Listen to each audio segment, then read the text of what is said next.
بسم اللہ الرحمن الرحیم۔ حضرت عثمان غنی کے نام بینک اکاؤنٹ کا انکشاف۔ آپ کے نام بجلی بل بھی ادا ہوتے ہیں۔ سعودی عرب کے ایک بینک میں خلیفہ سوم حضرت عثمان بن عفان رضی اللہ تعالیٰ عنہ کا آج بھی کرنٹ اکاؤنٹ ہے۔ یہ جان کر آپ کو حیرت ہوگی کہ مدینہ منورہ کی میونسپلٹی میں سیدنا عثمان بن عفان رضی اللہ تعالیٰ عنہ کے نام پر باقاعدہ جائیداد رجسٹرڈ ہے، اور آج بھی حضرت عثمان رضی اللہ تعالیٰ عنہ کے نام پر بجلی اور پانی کا بل آتا ہے۔ نبوت کے 13ویں سال میں جب مسلمان ہجرت کر کے مدینہ منورہ پہنچے تو وہاں پینے کے پانی کی بہت قلت تھی۔ مدینہ منورہ میں ایک یہودی کا کنواں تھا جو مسلمانوں کو پانی مہنگے داموں فروخت کرتا تھا۔ اس کنویں کا نام بئر روما یعنی روما کا کنواں تھا۔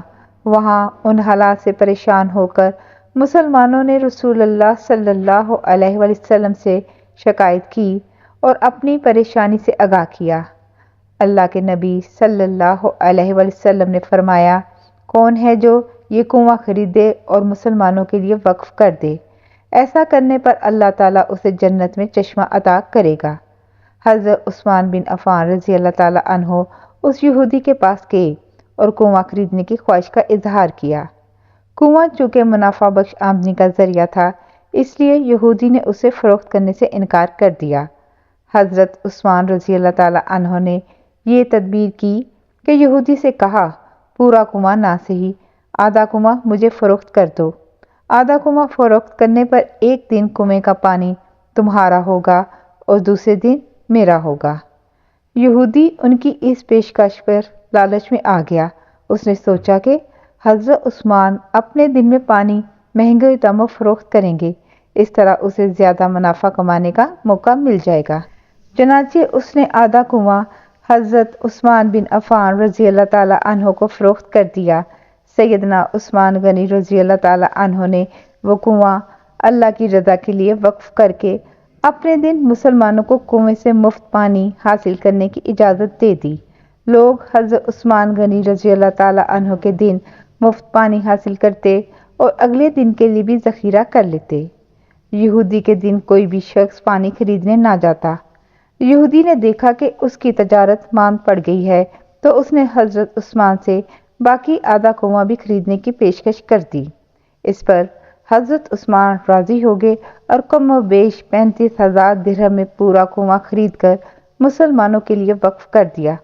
اس دوران ایک مالدار آدمی نے عثمان غنی رضی اللہ تعالیٰ عنہ کو کنواں دگنی قیمت پر خریدنے کی پیشکش کی۔ حضرت عثمان نے فرمایا کہ مجھے اس سے کہیں زیادہ کی پیشکش ہے۔ اس شخص نے کہا، میں 3 گنا دوں گا۔ حضرت عثمان نے فرمایا، مجھے اس سے بھی کئی گنا زیادہ کی پیشکش ہے۔ اس آدمی نے کہا، میں 4 گنا دوں گا۔ حضرت عثمان رضی اللہ تعالیٰ عنہ نے فرمایا، مجھے اس سے بھی کہیں زیادہ کی پیشکش ہے۔